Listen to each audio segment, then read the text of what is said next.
Hello students, welcome to our YouTube channel Commerce with Kanojia ma'am। जी students, आज का जो हमारा टॉपिक है वो है difference between memorandum of association and article of association. देखिए, हमने प्रीवियस वीडियो में मेमोरेंडम के बारे में बताया, इसकी characteristic, importance, contents of the memorandum of association and article of association के बारे में भी हमने इसके कंटेंट्स क्या हैं, इंपॉर्टेंस क्या है, करेक्टरिस्टिक्स क्या हैं, उसके बारे में डिस्कस किया। तो now we have to discuss about the difference between memorandum and article of association. तो देखिए, इन दोनों में क्या डिफरेंसेस हैं। तो देखिए, यहाँ हम पढ़ेंगे कि डिफरेंस का बेस क्या है। इधर हम पढ़ेंगे मेमोरेंडम ऑफ एसोसिएशन के बारे में, इधर हम पढ़ेंगे आर्टिकल ऑफ एसोसिएशन के बारे में। ठीक है स्टूडेंट्स, तो चलिए देरी ना करते हुए स्टार्ट करते हैं हम दोनों के बीच difference. What is MOA and AOA, and on the basis of difference हम स्टार्ट करते हैं कि क्या क्या डिफरेंस है। ठीक है, फर्स्ट बेस है डिफरेंस का नीड ऑफ रजिस्ट्रेशन, कि इसकी रजिस्ट्रेशन करवाने की नीड है या नहीं, दोनों में देखते हैं।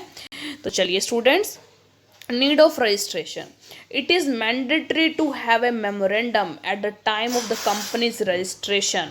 The registration can not be done without the memorandum. देखिए, कंपनी के रजिस्ट्रेशन के टाइम मेमोरेंडम को रजिस्ट्रेशन करवाना बहुत ज़रूरी है। यानी कंपनी के रजिस्ट्रेशन के टाइम जो मैंडेटरी डॉक्यूमेंट है वो है एमओए। ठीक है स्टूडेंट्स, तो अगर आपके पास एमओए नहीं है तो आपकी कंपनी रजिस्टर्ड नहीं हो सकती है। ठीक है, it is not mandatory to prepare the document and file it with the registrar. और आर्टिकल ऑफ एसोसिएशन कोई इतना जरूरी नहीं है, इतना मैंडेटरी नहीं है कि अगर आप कंपनी का रजिस्ट्रेशन करवा रहे हो उस टाइम आर्टिकल ऑफ एसोसिएशन बनना जरूरी है। क्योंकि देखिए, मेमोरेंडम तो वैसे ही जरूरी है क्योंकि सब चीज़ इसके अंदर लिखी होती है। कंपनी का नेम क्या होगा, है ना, कंपनी का एड्रेस क्या होगा, ऑफिस का एड्रेस क्या होगा, कंपनी के ऑब्जेक्ट्स क्या होंगे, सब इसके अंदर एमओए के अंदर डिफाइन होते हैं। तो अगर यही नहीं होगा तो कंपनी कैसे रजिस्टर्ड होगी। ठीक है, और आर्टिकल ऑफ एसोसिएशन में तो जो इंटरनल एम्प्लॉयज हैं उनके लिए रूल्स और रेगुलेशन होते हैं कंपनी के, तो ये तो बाद में ही बन सकता है, कंपनी रजिस्टर्ड होने के बाद भी। ठीक है, आगे देखिए, second, importance, it is the companies primary document. Primary document है, फर्स्ट ऑफ ऑल यही बनाया जाता है। ठीक है, और इसको कंपनी का चार्टर भी कहते हैं, चार्टर ऑफ द कंपनी। तो अगर आपके पास क्वेश्चन आ जाता है define the charter of the company, तो आप बिना कुछ माइंड में लिए सिर्फ एमओए के बारे में सब कुछ लिख देंगे कि MOA is the charter of the company, और उसमें क्या कंटेंट्स है, क्या है, उसके बारे में आप उसको डिफाइन कर सकते हैं लिखकर। और the article of companies are a subsidiary of memorandum, ये मेमोरेंडम की सब्सिडरी है जो एओए है। ठीक है, आगे देखिए, subject matter, it contains the description of fundamental objects, कि आपके फंडामेंटल ऑब्जेक्ट्स क्या है, आप कंपनी जो बना रहे हैं, अपनी रजिस्टर करवा रहे हो, उसके ऑब्जेक्ट्स क्या हैं, वो क्या चाहती है, क्या एम है उसके, and the power of the company, और कंपनी के पास क्या पावर है। और article of association, article defines the rules and sub rule that will govern the company's activities in the pursuit of its objects. और जो आर्टिकल है वो रूल्स, रेगुलेशन, सब रूल बताती है आपको कि जो आपने इसमें ऑब्जेक्ट बताए हैं, जो ऑब्जेक्ट लिखे हैं, उन ऑब्जेक्ट को पाने के लिए कौन से रूल, सब रूल, कौन से रेगुलेशन यूज़ किए जाएंगे उस ऑब्जेक्ट्स को पाने के लिए, परसुएट करने के लिए। आगे देखिए, fourth, relationship, the memorandum establish A relationship between the company and the outsider, मतलब बाहर के पर्सन में और कंपनी में एक रिलेशनशिप दिखाता है, एस्टैब्लिश करता है, बनाता है। और article of association define the relationship between the company और इट्स मेंबर, उसके मेंबर में जो कंपनी से जुड़े हुए उसके मेंबर हैं और कंपनी से रिलेटेड ही क्योंकि रूल्स एंड रेगुलेशन होते हैं, इसलिए इन दोनों के बीच में ये जो है रिलेशनशिप एस्टैब्लिश करता है। Fifth, regulation, the memorandum of company is regulated by the companies act 2013। बस ये तो सिर्फ जो एमओए है वो कंपनीज एक्ट 2013 के द्वारा रेगुलेट किया जाता है, जबकि आर्टिकल ऑफ एसोसिएशन है कंपनीज एक्ट 2013 के द्वारा तो रेगुलेट किया जाता है और मेमोरेंडम ऑफ एसोसिएशन के द्वारा भी रेगुलेट किया जाता है। ठीक है, तो उसकी रेगुलेशन हो गई सिर्फ कंपनीज एक्ट से, और इसकी हो गई एओ की हो गई कंपनीज एक्ट 2013 से रेगुलेट होता है, और एमओए से भी होता है। ठीक है, आगे देखिए, अल्ट्रेशन, अब देखिए इसमें चेंज कराया जा सकता है, कौन सा एक अनअल्टरेबल है। हमने मेमोरेंडम के बारे में पढ़ा था कि मेमोरेंडम इज ए अनअल्टरेबल डॉक्यूमेंट, ठीक है। बट इसको कर सकते हैं अगर हम कंपनी लॉ के जो भी नियम है, कानून है बनाए हुए हैं, उसको हम पालन करते हुए उसको पूरा कर देते हैं, तब हम उसमें अल्टरेशन करवा सकते हैं। देखिए, the memorandum can not B alter easily, जल्दी से इसको अल्टर नहीं कराया सकता क्योंकि अनअल्टरेबल डॉक्यूमेंट है। Many alteration require the praevia approval of the court, अगर आपको अल्टरेशन करवाना है तो आपको कोर्ट की प्रीवियर अप्रूवल लेनी पड़ेगी, कंपनी लॉ ट्रिब्यूनल की लेनी पड़ेगी और सेंट्रल गवर्नमेंट की अप्रूवल लेनी पड़ेगी। अगर आपको उनसे अप्रूवल मिल जाती है तो आप अपने एमओए के अंदर अल्टरेशन करवा सकते हैं, ठीक है। और जो आर्टिकल्स ऑफ एसोसिएशन है उसको अल्टर कर सकते हैं आप, स्पेशल रेजोल्यूशन पास करके आराम से कर सकते हैं इजीली, ठीक है।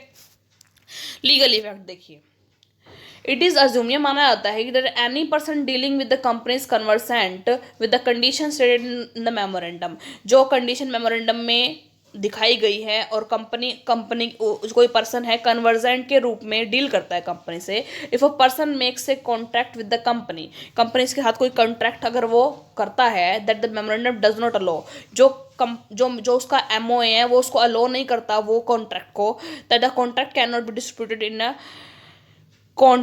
द कोर्ट ऑफ लॉ, तो जो वो कॉन्ट्रैक्ट है उसको उसके बारे में हम डिस्प्यूट नहीं कर सकते कोर्ट के अंदर जाके, ठीक है।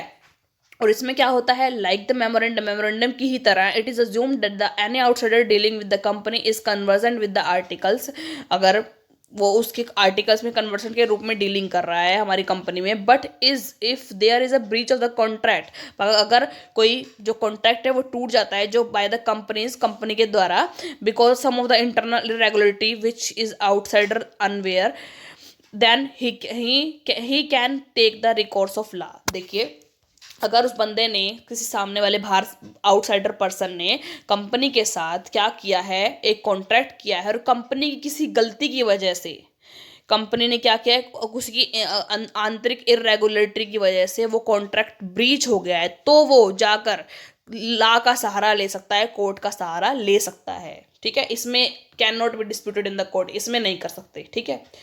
8th, doctrine of ultra vires, all action of the company beyond the scope of its memorandum, कोई भी कंपनी कोई भी ऐसा एक्शन करती है जो उसके मेमोरेंडम में नहीं लिखा हुआ है, उसके बाहर करती है, तो वो सारे क्या है उसको deem to be ultra vires, उसको अल्ट्रा वायर्स माने जाएंगे and can not be ratified by the company, उसको रेटिफाइड नहीं कर सकती, ठीक है। और all action of the company beyond the scope of the articles are also void, अगर अब आर्टिकल के बाहर भी कोई काम करोगे यानी रूल्स और रेगुलेशन को तोड़ोगे, जो इसमें रूल्स और रेगुलेशन लिखे हुए हैं उसको तोड़ोगे तो वो भी वॉइड माने जाएंगे, but they can be ratified later by the member of the, लेकिन उसको रेटिफाई किया जा सकता है, मेंबर ऑफ जो मेंबर है ना वो रेटिफाई कर सकते हैं उनको, ठीक है। इसमें कोई रेटिफिकेशन नहीं है एमओए के अंदर, ठीक है। आगे देखिए गवर्नेंस का बेस देखिए, the article of company can not have any such provision that it's contrary to its memorandum, कि आर्टिकल के अंदर कोई ऐसा कोई प्रोविजन नहीं कि मेमोरेंडम से कंट्रेरी चल सके, भाई आर्टिकल गवर्न करे मेमोरेंडम को, ऐसा कुछ नहीं है। In other words the memorandum of company is not governed by the article, यानी कि आर्टिकल ऑफ एसोसिएशन मेमोरेंडम को गवर्न नहीं कर सकती, उसके ऊपर वो आदेश नहीं दे सकती उसको, जबकि एमओए दे सकती है, आर्टिकल ऑफ एसोसिएशन को गवर्न कर सकती है। The article of company are governed by the what is stated in the company's memorandum, company के मेमोरेंडम में जो लिखा है वो आर्टिकल ऑफ एसोसिएशन गवर्न कर सकती है, ठीक है। मतलब एमओए चला सकती है आर्टिकल ऑफ एसोसिएशन को, आर्टिकल ऑफ एसोसिएशन एमओए को नहीं चला सकता। 10वां, defence, any contract made with the company that goes against what is stated in its memorandum is not valid contract by law, कोई भी contract made with the company आपने company के साथ किया है that goes against what is stated in the memorandum, वो उस चीज के अगेंस्ट जा रहा है जो आपने मेमोरेंडम में लिखा हुआ है, तो इज नॉट वैलिड कॉन्ट्रैक्ट, वो वैलिड कॉन्ट्रैक्ट नहीं माना जाएगा क्योंकि वो एमओए के अंदर लिखा ही नहीं गया है वो एक्शन जो आप कॉन्ट्रैक्ट कर रहे हो कंपनी के साथ, ठीक है। और इसमें a contract made with the company that goes against what is stated in its article can be valid contract, ये वैलिड हो सकता है, ठीक है। कि ये तो प्रॉपर नॉट वैलिड होएगा अगर आप मेमोरेंडम से बाहर जाओगे और कॉन्ट्रैक्ट करोगे। अगर आप आर्टिकल से बाहर जा रहे हो और फिर कॉन्ट्रैक्ट कर रहे हो तो वो वैलिड हो सकता है, ठीक है, कैन बी वैलिड।